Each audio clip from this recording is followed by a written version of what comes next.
the family said to be the wealthiest in the world. When Amschel Meyer Bauer inherited the business, he decided to change his name to Rothschild. Amschel soon learned that loaning money to governments and kings was more profitable than loaning to private individuals. Not only were the loans bigger, but they were secured by the nation's taxes. Mayer Rothschild had 5 sons.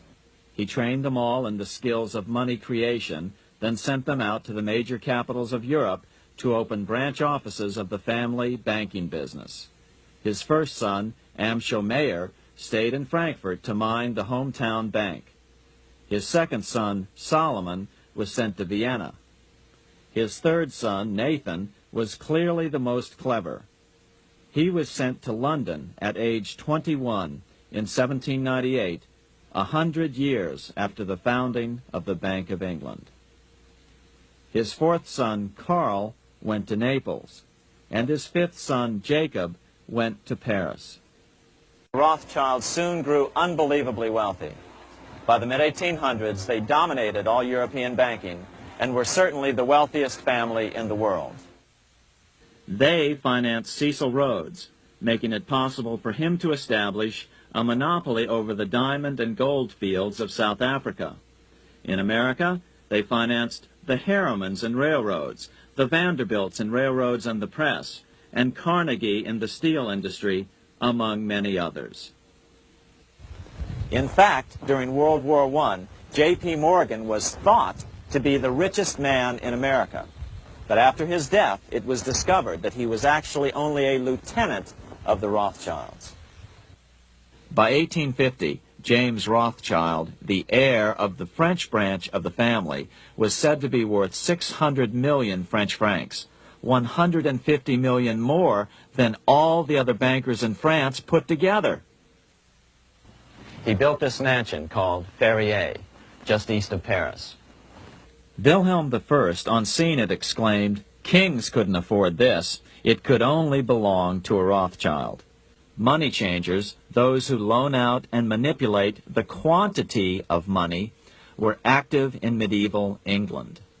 In fact, they were so active that acting together, they could manipulate the entire English economy. These were not bankers per se. The money changers generally were the goldsmiths. They were the first bankers because they started keeping other people's gold for safekeeping in their vaults. The first paper money was merely a receipt for gold left at the goldsmith. Paper money caught on because it was more convenient than carrying around a lot of heavy gold and silver coins. Eventually, goldsmiths noticed that only a small fraction of the depositors ever came in and demanded their gold at any one time. Goldsmiths started cheating on the system.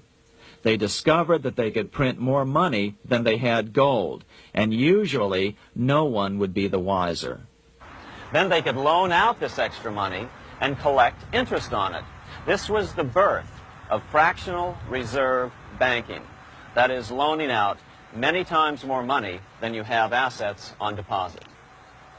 So, if $1,000 in gold were deposited with them, they could loan out about $10,000 in paper money and draw interest payments on it, and no one would ever discover the deception. By this means, goldsmiths gradually accumulated more and more wealth and used this wealth to accumulate more and more gold. Today, this practice of loaning out more money than there are reserves is known as fractional reserve banking.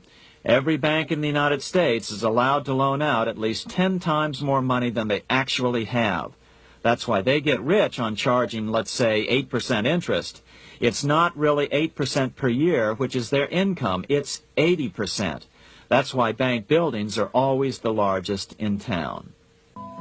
When Queen Mary's sister, Queen Elizabeth I, took the throne, she was determined to regain control over English money.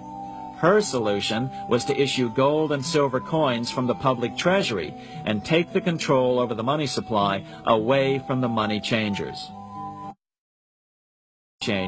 Oliver Cromwell finally overthrew King Charles, purged the Parliament, and put the king to death. the money changers were immediately allowed to consolidate their financial power. The result was that for the next 50 years, the money changers plunged Great Britain into a series of costly wars. They took over a square mile of property in the center of London, known as the City of London. This area today is still known as one of the 3 predominant financial centers of the world. By the end of the 1600s, England was in financial ruin. 50 years of more or less continuous wars with France and Holland had exhausted her. Frantic government officials met with the money changers to beg for the loans necessary to pursue their political purposes. The price was high. A government-sanctioned, privately owned bank which could issue money created out of nothing. It was to be the modern world's first privately owned central bank, the Bank of England. Although it was deceptively called the Bank of England to make the general population think it was part of the government, it was not. Like any other private corporation, the Bank of England sold shares to get started. The investors, whose names were never revealed, were supposed to put up £1.25 million British pounds in gold coin to buy their shares in the bank. The bank was duly chartered in 1694 and started out in the business of loaning out several times the money it supposedly had in reserves, all at interest. In exchange, the new bank would loan British politicians as much of the new currency as they wanted, as long as they secured the debt by direct taxation of the British people. So, legalization of the Bank of England amounted to nothing less than legal counterfeiting of a national currency for private gain. Unfortunately, nearly every nation now has a privately controlled central bank using the Bank of England as the basic model. Such is the power of these central banks that they soon take total control over a nation's economy. It soon amounts to nothing but a plutocracy, ruled by the rich. The central bank scam is really a hidden tax.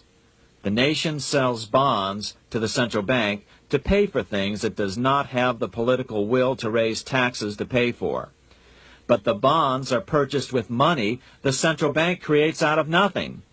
More money in circulation makes your money worth less. The government gets as much money as it needs, and the people pay for it in inflation.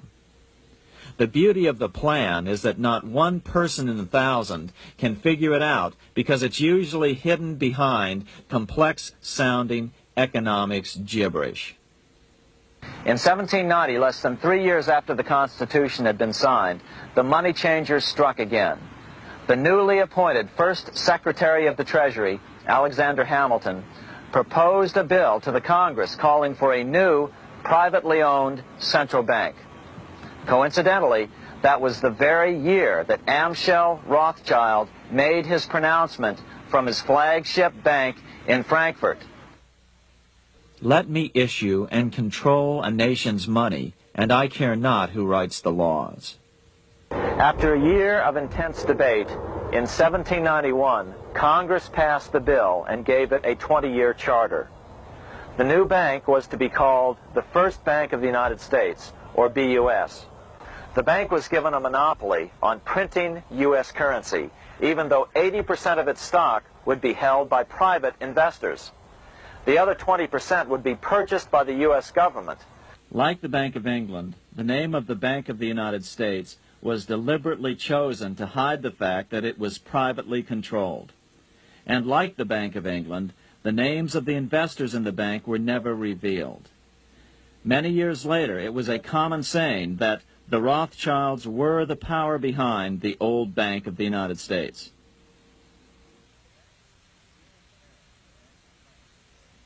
Here in Paris, the Bank of France was organized in 1800, just like the Bank of England. But Napoleon decided France had to break free of debt, and he never trusted the Bank of France. He declared that when a government is dependent upon bankers for money, the bankers, not the leaders of the government, are in control.